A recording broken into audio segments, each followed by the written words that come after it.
বেলা তখন 12:15। নিজের ঘরে কাজে ব্যস্ত মুখ্যমন্ত্রী। আচমকাই ঘরের জানালা দিয়ে চোখে পড়ল একটু দূরেই কোথা থেকে কুণ্ডলি পাকিয়ে উঠছে কালো ধোঁয়া। সঙ্গে সঙ্গেই মুখ্যমন্ত্রীর ফোন দমকল মন্ত্রীকে। নবান্ন থেকে 1 কিলোমিটার দূরে ফরশোর রোডে ফোর্ট উইলিয়াম জুট মিলে আজ বেলা 12টা নাগাদ আগুন লেগে যায়।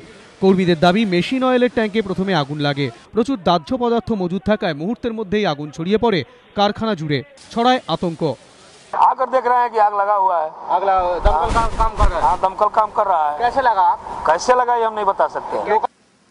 ওদিকে ততক্ষণে মুখ্যমন্ত্রীর ফোন পৌঁছে গিয়েছে দমকল মন্ত্রীর কাছে। চূড়ান্ত তৎপরতার সঙ্গে কলকাতা ও হাওড়া থেকে দফায় দফায় ঘটনাস্থলে পৌঁছে যায় দমকলের 16টি ইঞ্জিন।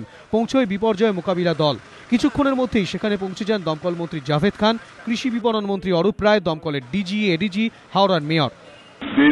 দিদি ইনস্ট্রাকশন দিয়েছে এবং যেহেতু মানে রেসপন্স টাইমটা আগুন লাগবার সঙ্গে সঙ্গে খবরটা পেয়েছে, ধোঁয়া উঠছে নবান্নর দিকে দেখা গেছে এবং তাতেই কিন্তু কাজটা খুব তাড়াতাড়ি হয়েছে।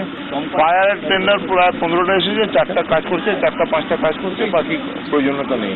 We are calling A meeting, যত জুট মিল আছে সব থেকে মিটিং করে আমরা ব্যবস্থা নেব। ঘণ্টা দুয়েকের চেষ্টায় দুপুর 2টো নাগাদ পরিস্থিতি নিয়ন্ত্রণে আসে। সুনীত হালদার, এবিপি আনন্দ, হাওড়া।